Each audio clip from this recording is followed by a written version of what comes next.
antara hal lain yang mesti kita lakukan terutama menjelang bulan Ramadan ya adalah segera bertobat pada Allah dengan tobat nasuha.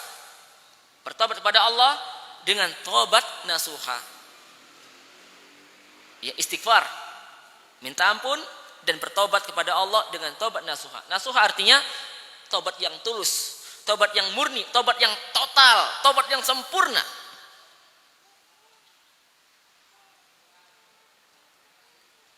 Dan suatu tobat dikatakan nasuha apabila terpenuhi 7 syarat. Tobat dikatakan nasuha yang bisa melebur segala dosa dan sebanyak apapun dosa apabila terpenuhi 7 syarat. Apa saja? Yang pertama, ikhlas dalam bertobat. Ikhlas karena Allah dalam bertobat. Jangan sampai tobat kita itu yang membuat kita berhenti dan meninggalkan dosa bukan karena Allah, tapi karena takut kepada manusia, atau karena ingin dipuji oleh orang. Oh, masya Allah sekarang jadi alim. Atau karena keadaan, dulu rajin main gaple, main judi, mabuk, ya, main apalagi itu, ya mabuk, berpacaran, berzina. Sekarang istirahat, pensiun, kenapa? Nggak punya duit. Atau karena sudah sakit-sakitan. Maka ini bukan karena Allah, harus ikhlas.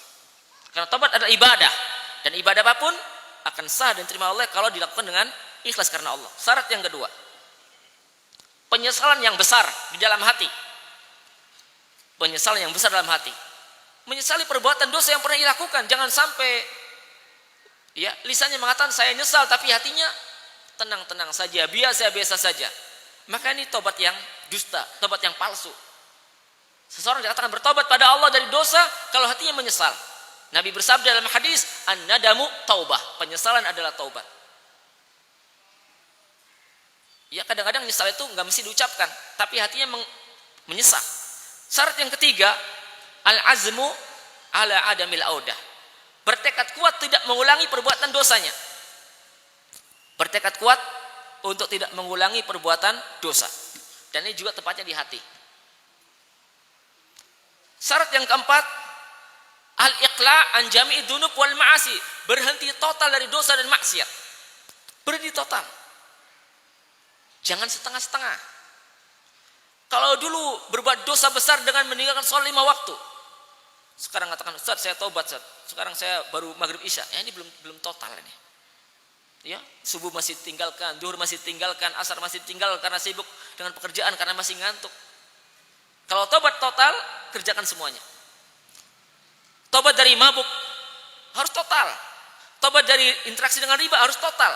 Dulu masih mabuk semalam 2 botol, sekarang 1 gelas Ustaz. Itu belum total. Tinggalkan walaupun 1 sendok, walaupun 1 tetes, tinggalkan semuanya. Demikian pula dengan riba. Kalau dulu masih berinteraksi dalam hutang piutang, dalam jual beli, dalam pegadaian dengan adanya riba 10%, 5%, sekarang tobat Ustaz, sekarang tinggal 1%, itu belum total. Tinggalkan walaupun 0,001%. Ya. Syarat yang kelima adalah istiqomah. Istiqomah dalam amal soleh dan dalam meninggalkan dosa. Istiqomah dalam mengerjakan amal soleh dan dalam meninggalkan dosa. Istiqomah, continue, agar tobatnya sempurna. Syarat yang keenam, ya, bertobat pada saat pintu tobat masih terbuka lebar. Bertobat pada saat pintu tobat masih terbuka. Bertobat pada saat pintu tobat masih terbuka. Kapan pintu tobat masih dibuka lebar-lebar oleh Allah bagi para hamba yang bergelimang dengan dosa maksiat, termasuk orang kafir dan musyrik? Apabila nyawa belum sampai di tenggorokannya.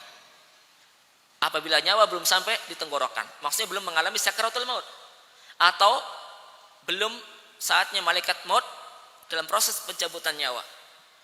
Kalau sudah sakaratul maut, sudah proses pencabutan nyawa, maka pintu tobat ditutup rapat. Sebagaimana Fir'aun dan bala tentaranya tobat dengan tobat yang tulus kepada Allah, percaya dan beriman kepada Allah, tapi ditolak oleh Allah. Kenapa? Karena nyawa sudah sampai di tenggorokan. akan mati tenggelam di tengah laut. Ya Fir'aun dan tentaranya mengatakan, amanna bi Rabbi Musa wa Harun. Sekarang kami percaya dan beriman kepada Allah Tuhannya Nabi Musa dan Harun. Tapi nyawa sudah di tenggorokan, maka Allah tolak tobatnya Fir'aun dan bala tentaranya. Allah juga mengatakan dalam surat An-Nisa, walaisatit taubatu lil ladzina ya'maluna sayyi'at hatta idza hadara ahaduhumul maut qala inni tubtul an walal ladzina yamutuna wa hum kuffar ulaika atadna lahum adaban alima. Tobat yang sah, tobat yang bermanfaat atau yang bisa melebur dosa itu tidaklah diperuntukkan bagi orang-orang yang melakukan keburukan-keburukan. Sehingga apabila datang kepada salah seorang di antara mereka kematian, maksudnya detik-detik kematian, proses pencabutan nyawa.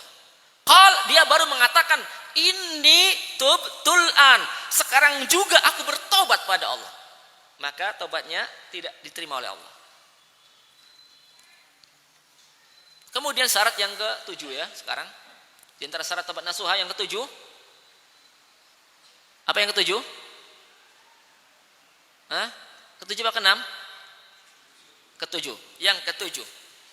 Afan baru 1 ya tadi kan? Yang kedua, ya.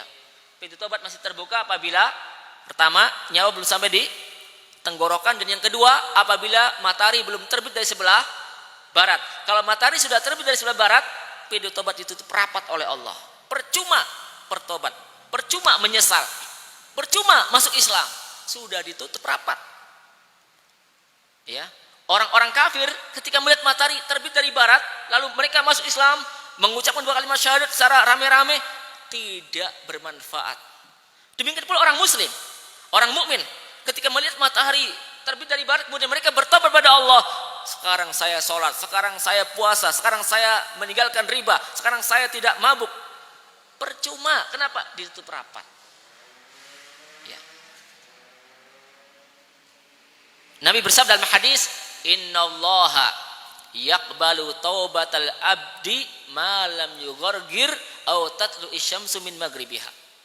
Sesungguhnya Allah akan senantiasa menerima taubat seorang hamba selagi nyawa belum sampai di tenggorokan, belum sakratul maut, dan selagi matahari belum terbit dari sebelah barat. Jadi kalau salah satu sudah terjadi, pintu taubat tertutup baginya. Syarat yang ke-8, ada tambahan lagi. Yang ke-8. Apabila dosa itu berkaitan dengan hak orang lain, apabila dosa berkaitan dengan orang lain, maka wajib mengembalikan hak tersebut kepada pemiliknya. Maka wajib mengembalikan hak tersebut kepada pemiliknya. Sebagai contoh, kita pernah mencuri uang tetangga kita, ya, atau pernah meminjam uang kepada saudara atau tetangga dan belum kita kembalikan. Kembalikan. Ya. Korupsi, kembalikan kepada pemiliknya. Jangan sampai ditunda sampai hari kiamat. Tidak cukup dengan mengatakan saya sudah istighfar, saya sudah minta ampun, saya sudah menyesal, tapi hak tetangga, hak orang lain belum kita kembalikan. Kembalikan.